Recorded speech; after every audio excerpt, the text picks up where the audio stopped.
Hello all, welcome to today's class and I am Sushma D, your tutor from GFGC Shira. Today we shall be discussing an interesting poem by an American writer Robert Frost entitled Departmental. As usual, before we start analyzing the poem, let us try to know about the poet and the poem. So, in today's session, I'll be giving you an introduction pertaining to the poet and the poem. He is Robert Frost, one of the greatest and the most loved American poets. His period is 1874 to 1963. Note on the poet. Robert Frost is one of the greatest, widely read and beloved American poets and winner of 4 Pulitzer Prizes. During his lifetime, Frost received more than 40 honorary degrees. He was born on March 26, 1874 in San Francisco, California. He spent the first 11 years of his life there until his journalist father, William Prescott Frost Jr., died of tuberculosis. Following his father's passing, Frost moved with his mother and sister Jeannie to the town of Lawrence, Massachusetts. They moved in with his grandparents and Frost attended Lawrence High School. After high school, Frost attended Dartmouth College for several months, returning home to work a slew of unfulfilling jobs. Frost met his future love and wife, Eleanor White, when they were both attending Lawrence High School. She was his co-valedictorian when they graduated in 1892. They married on December 19, 1895. Beginning in 1897, Frost attended Harvard University but had to drop out after 2 years due to health concerns. In 1900, Frost moved with his wife and children to a farm in New Hampshire, a property that Frost's grandfather had purchased for them. And they attempted to make a life on it for the next 12 years. Though it was a fruitful time for Frost's writing, it was a difficult period in his personal life as 2 of his young children died. In 1894, Frost had his first poem, My Butterfly, an elegy, published in The Independent, a weekly literary journal based in New York City. 2 poems, The Tuft of Flowers and The Trial by Existence, were published in the year 1906.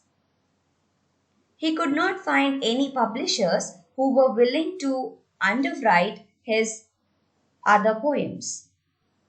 In 1912, Frost and Eleanor decided to sell the farm in New Hampshire and move the family to England, where they hoped there would be more publishers willing to take a chance on new poets.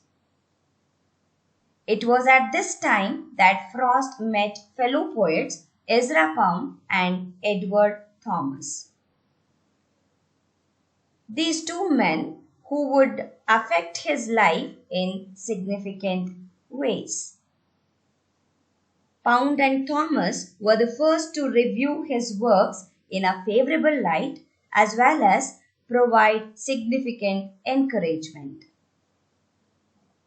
Frost worked in a favorable light as well as provided significant encouragement.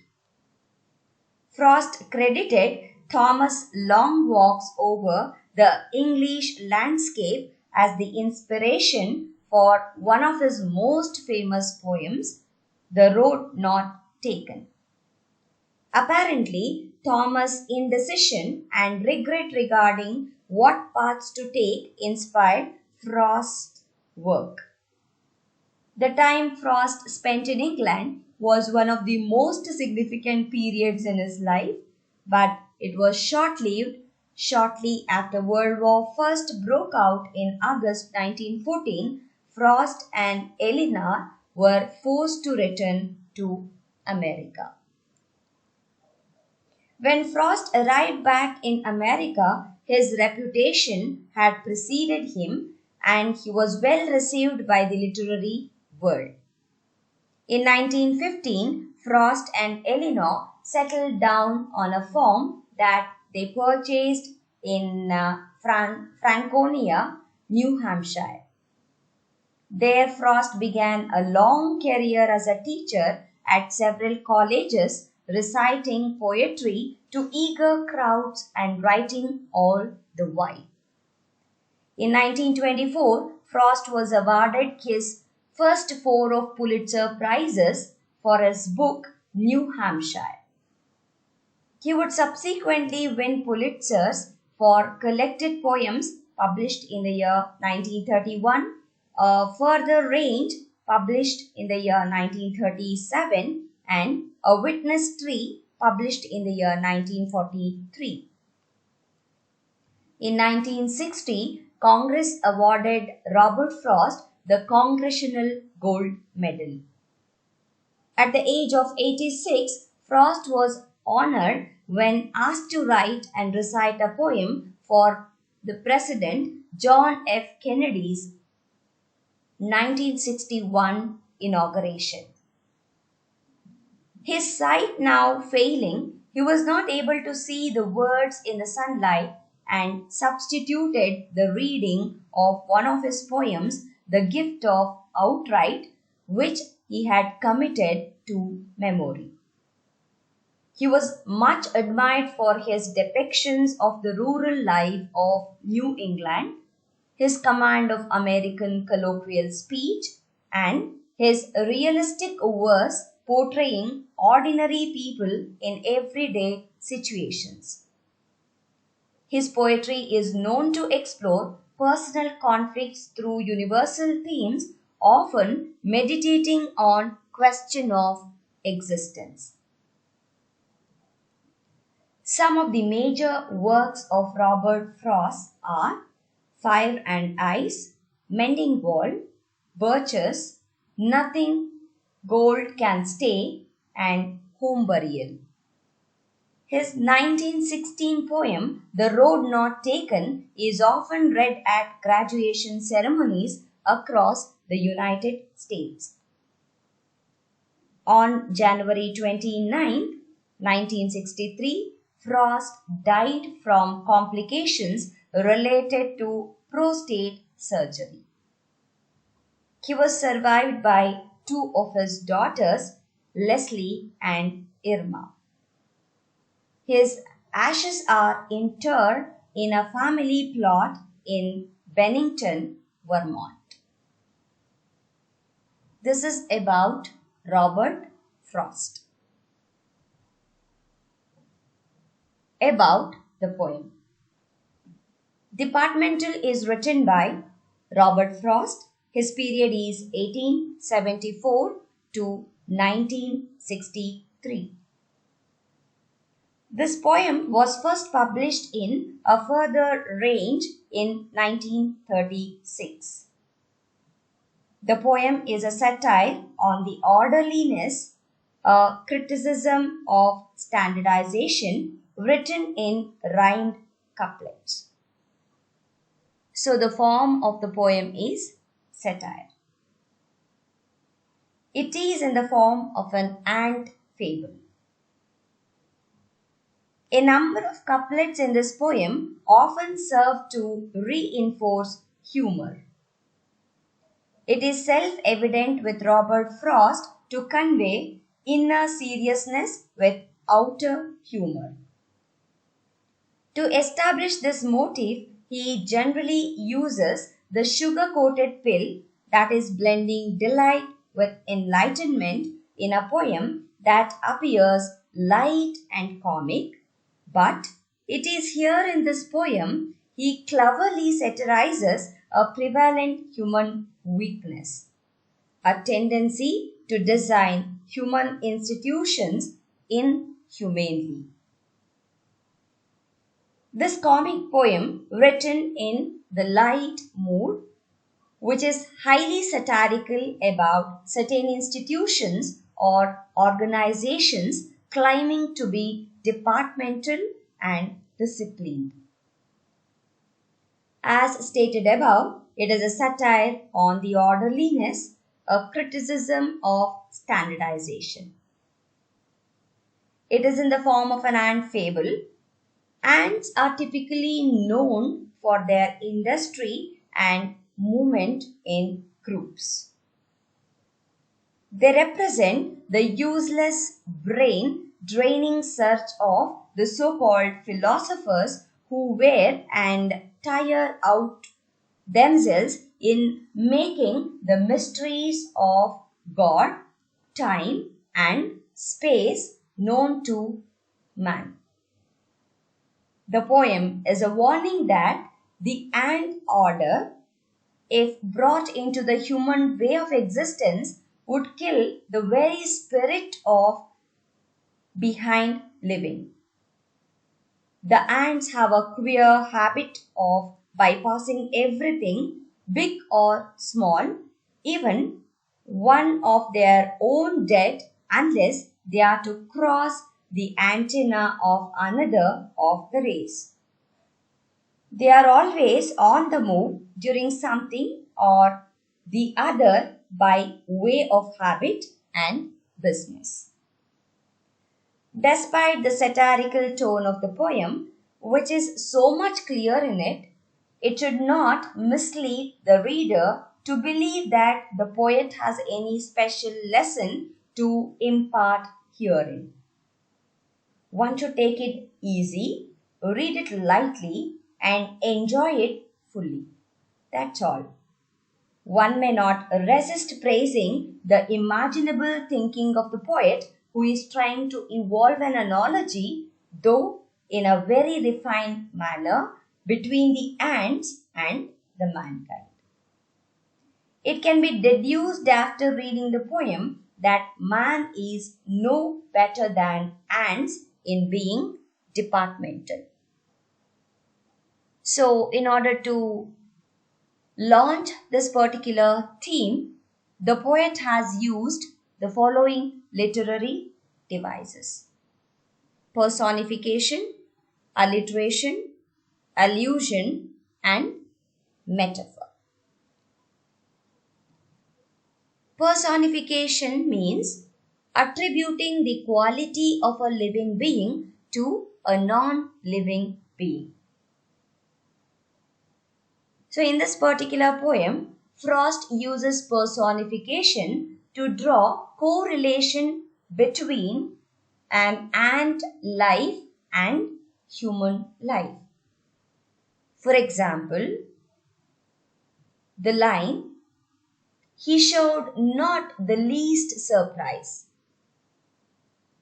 gives the ant a human quality of emotion such as surprise. Moving on, the second figure of speech used in the poem is alliteration. Alliteration is generally used to provide a rhythmic effect to the poem. It means repetition of consonantal sounds more than once in a single line. So this poem uses alliteration as well. For example, "and heaving him high in the air. So in this particular line, with the repetition of consonantal sound, ha, alliteration has actually used. The next figure of speech used in the poem is allusion.